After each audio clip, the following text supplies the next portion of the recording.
Good afternoon, guys. I'm Ryan, Magnum Sports, and we're up in the archery area of the shop, and we're going to be talking about the R29X today. Now, Ravin has had an outstanding name amongst crossbows for many years, from the R10 all the way up to now the 500 series. So we carry all of these crossbows here at this location, and you guys are more than welcome to stop in, get your hands on one, fire one if you so choose, or just simply pick one up. These crossbows are really, really awesome, and we're going to talk about some of the great features of them today. First of all, as you guys can see, as far as a crossbow is concerned, they are very, very compact. I mean, to have this in a tree stand is no problem at all.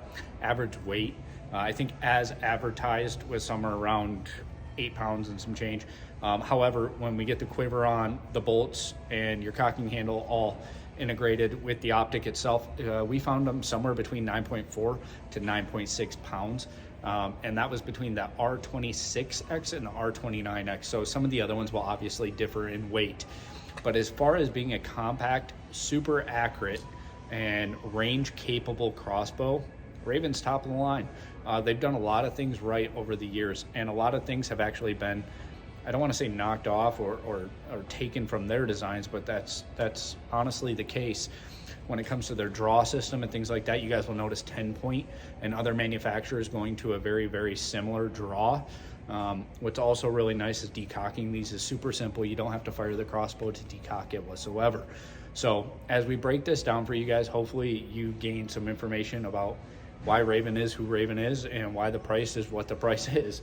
So let's break this bow down. Let's take a closer look and make sure you guys have a really good understanding of the operation of the crossbow itself. So when we first look at the crossbow, what's great is everything is regularly available to you. From the cocking handle to your quiver, it's all set up accordingly, and it all works extremely well.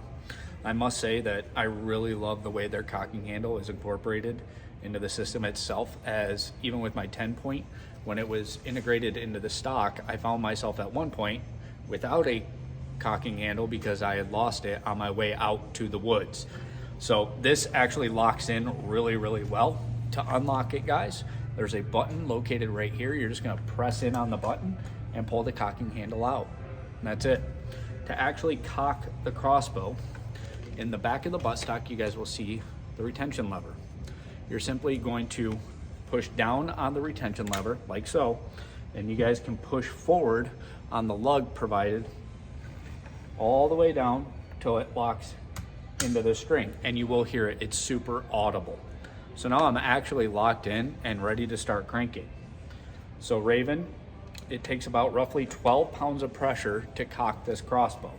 So I'll simply stand up and start rotating, and you guys will see it's drawing the crossbow back with no issues and very, very, very little effort. We're just gonna make sure index is fully rearward. I'm there. Take my cocking handle out. Of course, I'm gonna go ahead, because they do get lost, and retain it back in, just like so. And I'm virtually ready to hunt. All I have to do from here is load in a bolt. You guys will notice it doesn't have a traditional, what we call barrel. It's gonna be odd fletching down, and we're coming rearward, and you're just gonna set it right up in to its home, right back in the firing mech, just like so. So this crossbow is actually ready to be fired. And that's it. Really, really easy setup. To decock it, I always want to remove my bolt first. I'll just store that back in the quiver.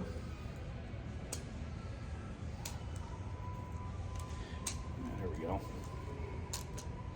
And then I'm gonna take my cocking handle. All right, so one thing I forgot to mention, guys, inside the cocking handle itself, there's a magnet. So it actually aids in the way it kind of sits on there and grips. So to continue to decock it, I put just a little bit of pressure on it. And that retention lever, I just kick it back down and I hold it down. So it'll stop at any point. So I can stop it halfway and I can let it go. And that's a really nice safety feature as well. They do recommend that when you decock this, you're wearing safety glasses, so bear that in mind as well. little bit of pressure, go ahead and decock this Ravin all the way back to the full release position. And I am there. Look at that. And that's really all there is to the Ravin setup, guys. It's easy to cock, 12 pounds of pressure, right? It's easy to decock and be able to leave it without worry. They're extremely fast and accurate. These crossbows are really capable of a 100-yard shot on an animal, which is still an ethical kill, right? We try to do that with our vertical bows, and we struggle to get outside of 60 yards in many cases, at least here in mid-Michigan. Not that that's necessary here, but this just gives you so much more distance when it comes to ethically taking a shot on an animal. So you guys are more than welcome, like I said before, to stop in and get your hands on one of the Ravin crossbows today. In addition, give us a call if you don't feel like coming in the shop and you just want one sent out to you. We just sent a pair, R26 and a 29, out to a customer in Wisconsin because they didn't have them available to them. So we're more than happy to work with you. And as always, guys, shoot straight, have fun, stay safe, and we look forward to seeing you on the range.